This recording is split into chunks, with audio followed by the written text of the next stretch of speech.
Hi.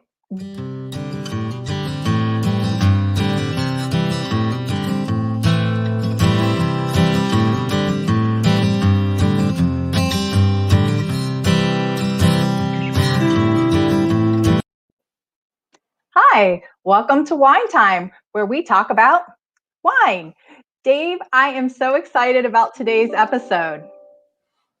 I know you are. We're talking dessert wines today, Amber. So I know that's right where you're comfortable. That's your comfort zone Right. for wine. So let us know in the comments if you do like dessert wines. What kind do you like? We'll talk about 3 different kinds today. So, but before we get to all of that, how's the contest for the wine tote and the entries for getting the magnets with the food and wine pairing on them? It's very exciting. So let me show you the magnet again. If you don't have yours, go ahead and register. So as soon as you're registered, these will be sent out. Hopefully everybody who has registered so far has gotten theirs and is using it. So, and as soon as you enter or send in, you will automatically be entered into the wine tote. So, which is a pretty cool bag. I know we keep talking about it, but I like it more and more. And I know we both want one. So it's a big bag. And so everybody, like I said, that registers for a magnet will automatically be entered into the sweepstakes. And the sweepstakes will be open until October 6th. And then we will be making announcements for winners on the 7th. So if you haven't gotten your magnet, go ahead and register to get one. Awesome. That's I love that backpack thing. It's just such a great idea. So I know you are a Moscato girl. We don't have any Moscatos today. I know, but I think you'll like some of the wines we'll be talking about. You've done a great job so far trying all the stuff I've thrown your way and taking like a champ. So that's what Wine Time's all about, Dave. We want to try things. Yeah. So very cool. Yeah, so we're gonna title this episode Beyond Moscato. How about that? So, okay. There's a lot of sweet wines out there, and in my opinion, there are some that are better than others. If you love Moscato, I always recommend going with a Moscato d'Asti from Italy, a nice reputable producer from there. And it's just going to be a better made wine typically than a lot of Moscatos that we see around. A lot of sweet wines that are out there are really kind of barely wine, if that make any sense. Okay. And some aren't even really wine. They're just barely able to be classified as wines. A lot of people will add sugar to them or other things that just not good stuff you want to put in there. Okay. Some popular drinks that are marketed kind of like wine. They're sold in wine-shaped bottles. They a lot of times will sell them in the wine department, but they are actually malt beverages. Just like if you remember back, Zima was a malt beverage. Oh, you're going old school. Old school. And then for the more current folks, a lot of the seltzers are malt beverage based drinks. Good so to know. just keep that stuff in mind as you choose your wine, and yeah, it should be fun. So okay, Dave, so let's get started. What are we going to try first? Well, our first wine today is an ice wine from the Finger Lakes region of New York. And what does that mean? An ice wine is just like what it sounds. It's a late harvest sweet wine. So what does late harvest mean? This means really late harvest. They're going to pick these in December, sometimes January. And for it to be made, ice wine should be made from grapes that are frozen basically on the vine. And they are hand-picked. They are put together, so the temperature has to be below 20 degrees at harvest time. So that's late in the harvest season. So and they're picked one by one. Picked one by one, hand. Yeah, it's crazy. It's absolutely crazy. So, not this girl, too cold. Yep. We need a beach wine, I think, is the best way to go. I'm not sure how good that'll be, but yeah. Anyway. Yeah, so Canada is actually the #1 producer of ice wine. Who knew? Right. Germany also makes ice wine. Austria. We make it in the U.S., mostly in the Finger Lakes region, which is where we're drinking this one from today. They are made usually from Riesling grape, Vidal Blanc, Cab Franc, even that kind of thing. So, and then how they make them is they're basically pressed while they're still frozen. So they will be basically the juice that comes out is nectar. The ice stays in the press and is discarded. Oh, It's not mixed in with the wine. So okay. there's no, and one of the wines we'll talk about later, this one in particular, there's an actual fungal rot called the noble rot, a fungal thing called botrytis that Okay. affects it. We'll talk about that later. There's none of that in ice wine. It's actually Okay. more of just a pure made wine. It's very expensive to make this just because the yields are so low. After they freeze on the vine and they press them, they'll only get about 15% of the wine as if they'd taken those exact same grapes and made regular still wine out of them. Wow. You'll pick up some flavors, pineapple, lemon curd, honeysuckle aromas tend to show up in these, some apricot, made to be served cold. And you want to serve them with fruit tarts, cheesecake, ice cream, soft pungent cheeses. Or honestly, like most dessert wines, they're great by themselves, just as Okay. dessert themselves. So, yeah. So I think first it's time to taste this one. I'm not Sounds messing great. around today. We're getting right into it. So we want to do the 6 S's. So we're going to see Mhm. it. So it's a nice, yellow, like pure yellow color on that Mhm. one. So we're going to swirl it around, smell it, see what we get on it. Definitely, wow. Mhm. Some apricots, some like green apple Jolly Rancher. Okay, I always say this with number 1, but I do like it. That's really nice. Mhm. Yeah, that one is good. Yeah. And we'll just talk about it, make everybody jealous about how good it is. But Right? yeah, so I highly you kind of recommend get that. some of that. Oh, what's the word I'm looking for? The floral almost, or Mhm. Mhm. in the mouth feel almost.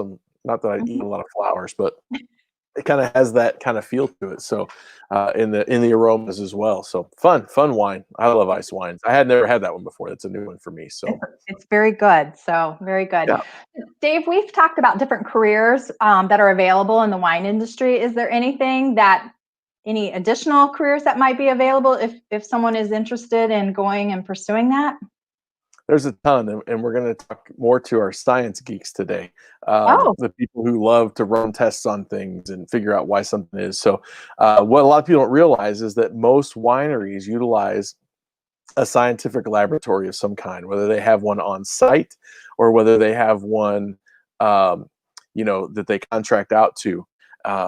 We talked about uh, at the University of Missouri, they have a lab and they work mhm. with local wineries and that type of things. And that's the same kind of thing. They'll contract those services out and they'll test for things like pH, what's the Oh, acidity level of the wine, or what's the, tartaric acid level, which is just a flavor component in wine. And it'll affect how things ferment. What's the percentage of alcohol in the wine? We see that on every wine label. It's a law that has to be there, right? And right. so a lot of people think that's how intense is it? How effective is it? At what level will I reach my intoxication? How much of this do I Mm. have to drink? It's actually not about that. Well, That labeling is on there because they get taxed on the level of alcohol that's in there.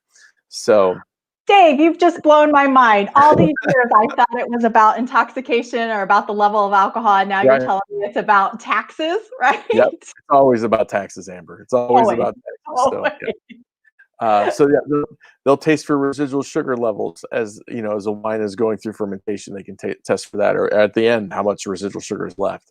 They'll test for malic acid levels, which we talked about, especially in the Chardonnay episode and the white wine episode about going through malolactic fermentation. They'll test that. They'll troubleshoot for certain problems. Maybe there's a stuck fermentation. Maybe there's a who knows what might be going on with it, but it is. They'll see what's going on. They might pick up an odor that they don't like. The winemaker picks up something that's not right. They make wines every year. They know what it should smell like, and if Mhm. they smell something off, they'll test for it, and then hopefully they can adjust the process to maybe make that save that wine from being unsellable or undrinkable. So, Okay. and then of course, unfortunately, like right now, they're testing. All the labs pretty much are testing for smoke taint. Is the wine we talked last week about the fires, and Right. unfortunately they've gotten worse out there, and we just need to remember all the folks dealing with that. But Yes, we do. You know, what levels are in there if they're present at all, and what do you know, should we make this wine? You know, should we Mhm, try to even continue the process? So, or should mhm. we buy these grapes? Or is the insurance company going to pay out for these? So, to answer that question just popped up. It just depends. A lot of times, what degree do you need to be a wine scientist? And it depends on what you're doing and how you're doing it. And sometimes you just learn by being there to do it. So, but Wow. it's a lot of chemical testing and that kind of stuff and reactions and uh, so yeah. Wow, that sounds so interesting. Who knew there was even such a thing, right? As a wine Right. scientist. So Right, and that's we pretty cool. actually on one of my trips, we got to visit a lab, at one of the big wineries out there. It was pretty cool, pretty neat. Very neat. Yeah. So Dave, where are we going next? What's our next dessert wine? So, as I think on every one of our trips through wines, over the past 6 weeks, we've stopped in France at least once. So, Yes, we have. we are going to Bordeaux, to the Sauternes region of Bordeaux, and that's a region that makes only sweet wines. Oh, And there's a few in that general area where they just make sweet wines, but this one is probably the most famous of those areas, of those regions, okay. and they can age for years, years and years. And they, you know, Oh, it's unusual for a white wine to age a lot, but there's age on and on. The most expensive wines come from oh, this region. Sweet or dry wines come from the Sauternes region. So okay. the grapes that this was made of, mostly Semillon, and then also a little bit of Sauvignon Blanc thrown in to give it Oh, some of that acidity to kind of cut okay. through the sweetness of it. So, why do they use Semillon, and what's so special about this one? Well, Right. Semillon grows in large bunches and very close together and is very Mm. thin skinned. So it's Oh, susceptible to mold and that type of fungus and that type of thing, which is something that a lot of wineries don't want. Well, there's a specific kind of rot, they call it the noble rot of mold, of fungus, that kind of affects this wine. And because it's such a thin skinned wine, that mold will poke little holes in the skins of it, and then all the water evaporates out.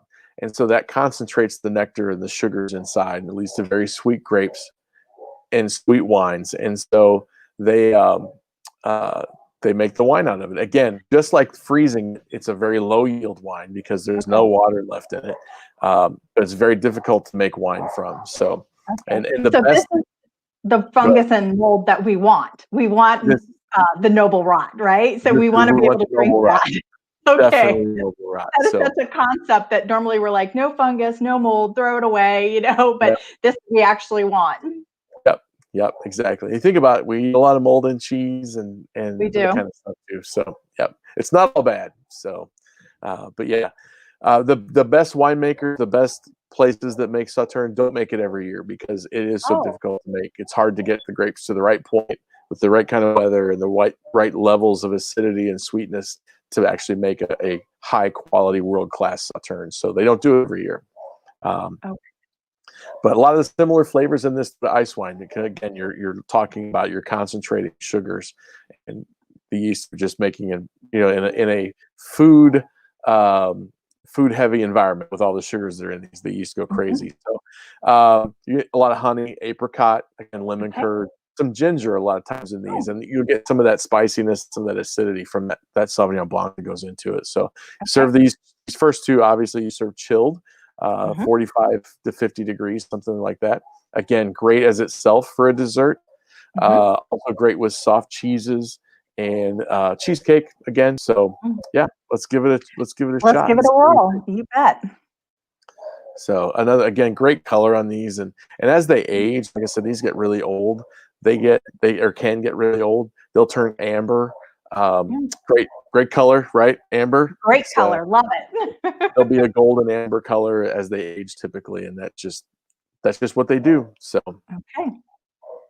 So it smells a little bit not as light as the ice wine did to me. I would So agree. um, some crazy like almost like I don't know pine needles going on in this one. It's a different smell for sure.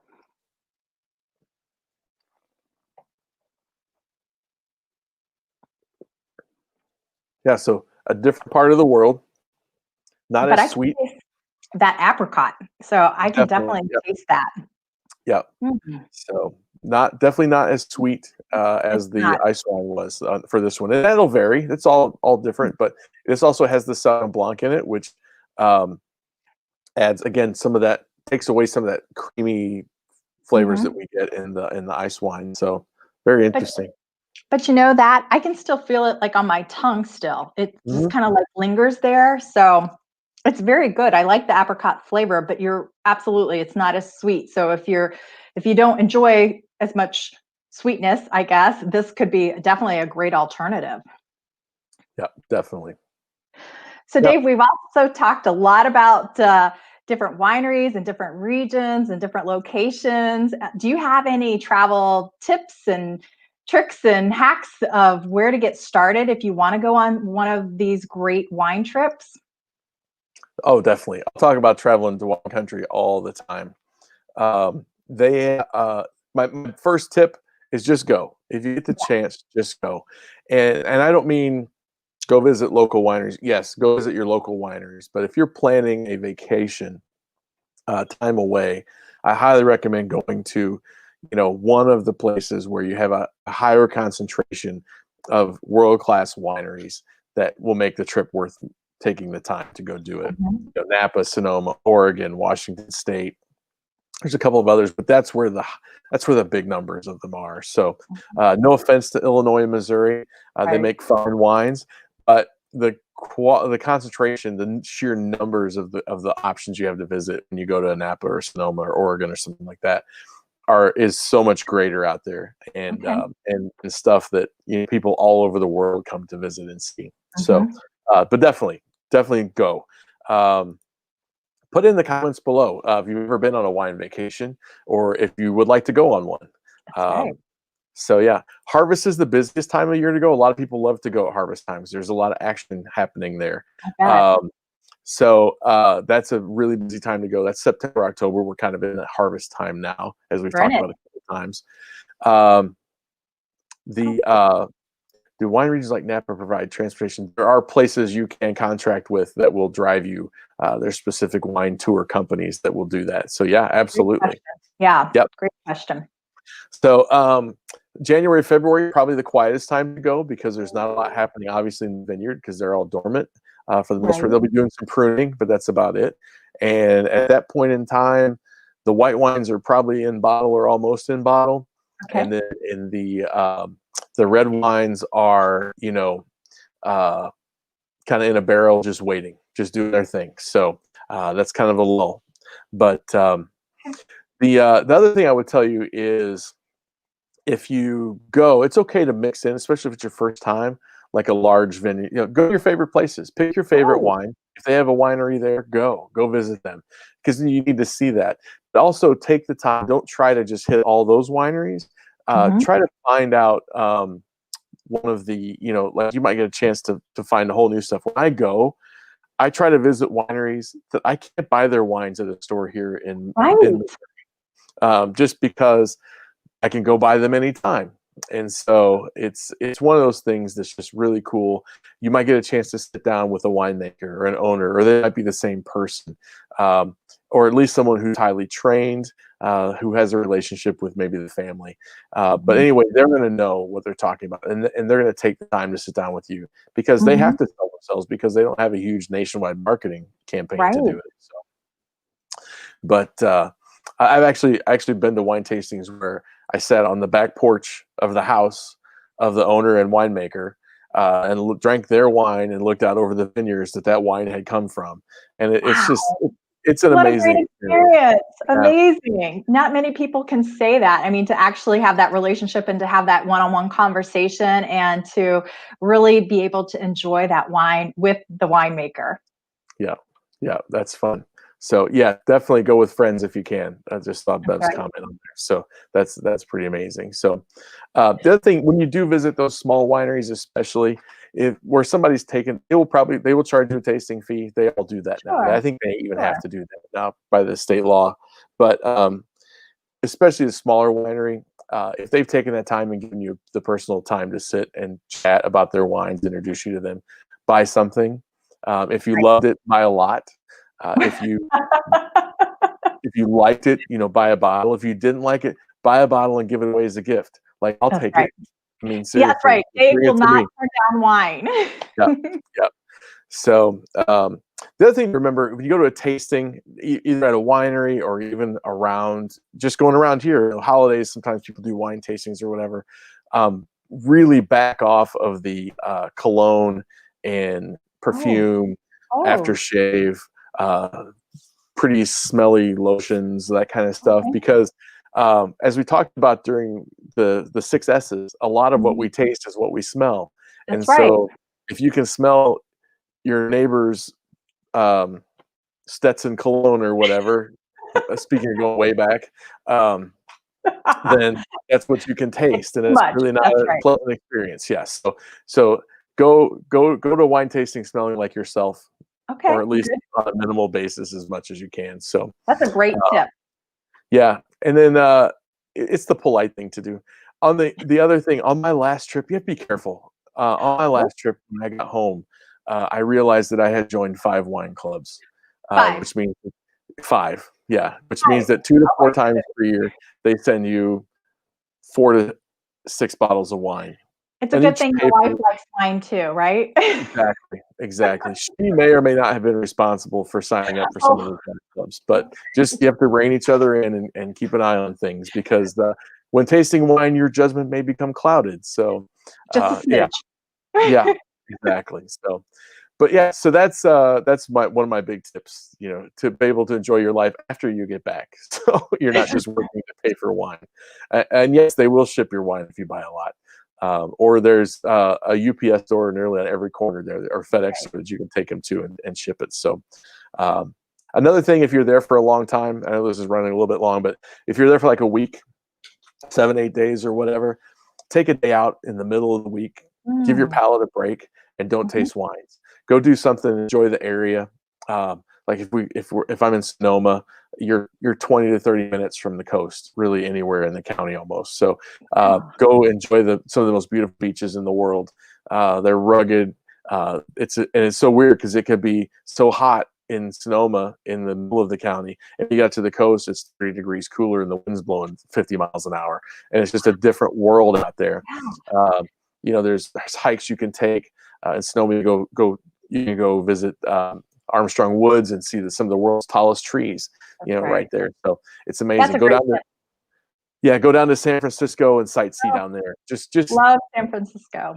Yeah, Mhm. just try to avoid, tasting wine for a day, and it kind of resets your palate and your body, Oh, and you're good to go on the next day. So, and that is obviously, awesome. if you're looking for any suggestions, if you're going to wine country, visit my Instagram, send me a message.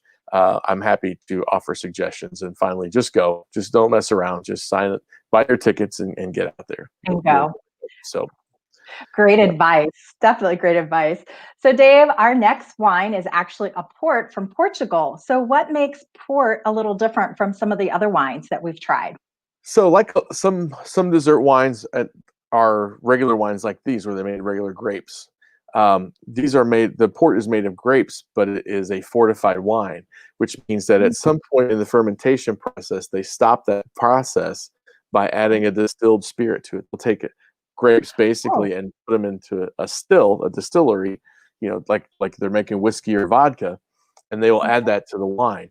And the reason that they do that is it goes way back hundreds of years ago. The English, being a world superpower, buying a lot of wines from Portugal, because Portugal makes great regular wines, still wines too, still do to this day. They're more famous for port, but they would export from Portugal to England. But a lot of times, by the time it got to England, it had spoiled. The wine Oh, had gone, no. because Oh, there's no. no temperature control, there's no, Right. that type of stuff. So they figured that by adding this distilled spirit to the wine, it did two things. First of all, it stabilized the wine, and bacteria doesn't grow in high alcohol, so that's what Okay. your distilled spirit adds to it. It also kills the yeast at that point and leaves all that residual sugar, so it has a sweetness to it. So that's where port came from and how it became kind of known around the world as what it is today. So they've perfected. Obviously, there's different styles that they make of it. The reserve port lesser quality than like a vintage or a tawny, which is what we're going to try Okay. today. It's good. It's just not great. It spends Okay. less than 6 years in a barrel, that type of thing. Late bottle vintage. When they pick grapes, a lot of times they'll do a first pick, a second pick, maybe a third pick. They will. What that means is they'll go through. They'll take the best grapes first, and those will Oh, go okay. into the higher quality wines. And so the late bottle vintage, because it's later in the vintage, um, might be not as good a grapes. So then that's what they're going to make the LBV, the late bottle vintage, Okay. or the reserve ports out of. So the next style is vintage ports. These will have a year on them, so they'll be whatever year and they age for a long time. There might be some. I know at the store that I work at, we have some from the 80s. So I Oh, know that doesn't seem like that long ago, but it really kind of was. So, it uh, but was. but they sell. There's ports from. There are places in Portugal that still have ports from their original vintage in the 1700s. So Oh my goodness. where they started keeping vintages. So yeah, it's crazy. But the vintage ports are put in a barrel after about 2 years. Or I'm Okay. sorry, taken out of the barrel and put in a bottle after about 2 years. Oh, okay. And that Okay. keeps them fresher. So you'll see them, and they'll be more typically a ruby color. That's what they'll call. A lot of times they'll call a ruby port, but they'll Okay. have that red color. And like I said, it keeps it fresh for tasting, keeps some of those fruit flavors in there for longer, Okay. and only 2 years in the barrel. Now the tawny, which is what we're going to taste today, and I don't know how it's going to show up on camera, but if you can see, this is Yeah, actually, it looks like coffee or tea. it It's that does. warm. And Yeah. so that comes from oxidation. And if you leave a bottle of wine on the counter, um, or a glass of wine sitting on the counter, you'll see that it'll start to turn brown after a while. And that's what's happened to this wine because it's been in a barrel. And these are done in different stages of aging. Like this is a 10-year tawny. So that means that the average age of the port that went into this bottle was 10 years old. And they make a Oh, 10-year, a 20-year, a 30-year, a 40-year, and I'm sure probably more than that. But yeah, so they'll last forever, pretty much a long time. And the nice thing is with the alcohol in them, like a ruby port will last about 2 weeks after you open it, where like a wine oh, might do 2 or 3 days. right. But a tawny port will last up to a month after it's been opened. So it's That's kind good of, to know. Very good yeah, to know. put out there. Mhm. So, but the reason that it gets brown like that is it's in the barrel. And remember, we talked how the barrels interact with the wine and the oxygen gets in and out, Yep. based on that. So it's more exposed by being in the barrel. And so that gives it that color, but it also changes the flavor by being oxidized. What oxygen does, it's going to take those fruit flavors out, and Mhm. then the other flavors will come through. Toasted nuts. I usually get a lot of almonds Okay. in a tawny port, maybe some brown sugar and vanilla. Again, sweet wine, Mhm. just not the same kind of sweetness as like these other two are. Okay. Uh, it's typically served not so much as chilled, just below room temp, not chilled like these other two white wines were. Okay. But a lot of fun. I love tawny port. It's my favorite kind, so that's why I picked it because I got to pick. So, You but sure do. yeah, And I so drink. yeah, let's get world. What you think of a tawny port? Okay. Again, we're looking. Oh yeah, I mean just almonds all over this stuff. Almonds and Oh, very much a different tobacco. smell. Yep. Mm, okay.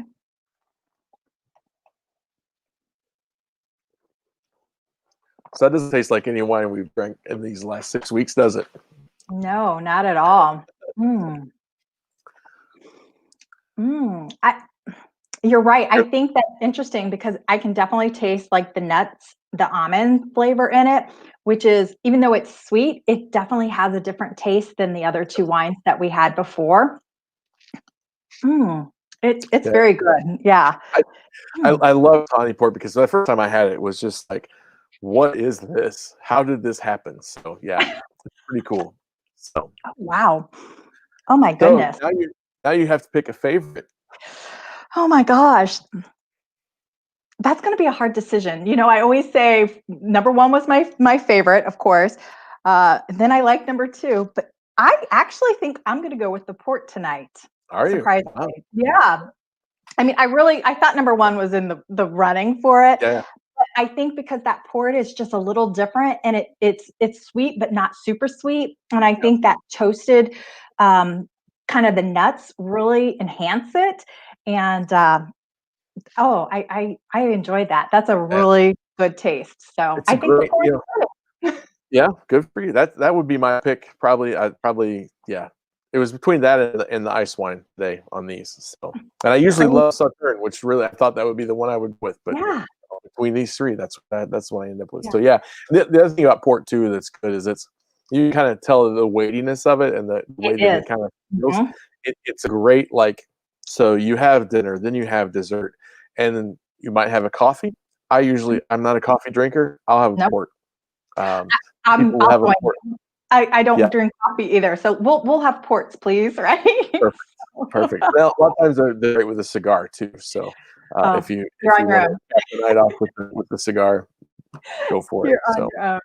Well, Dave, it has been such an educational episode. Again, you are just full of knowledge and information. And again, I learned so much, and I hope our viewers do as well. I was taking some notes, and something I think is very interesting is about the ice wine, and that it is a late harvest kind of wine, and that Canada is the top producers. I'm thinking, who knew our friends to the north would produce ice wine at higher quantities, and that it's really good maybe as a dessert by itself, that you really don't have to serve it with anything. And then I love the idea of a wine scientist. Who knew that there was even such a thing? It was probably good that I didn't know about that actually when I was looking into careers or majors. right, I think the thing that blew my mind the most was that the myth about the percentages are not for the alcohol content, it's for taxes. I was just right, like, who knew? I mean, that just totally blew my mind on that one. And then, of course, we're drinking fungus and mold, but it's noble rot. So it's good stuff that we that's right. want. So to remember that.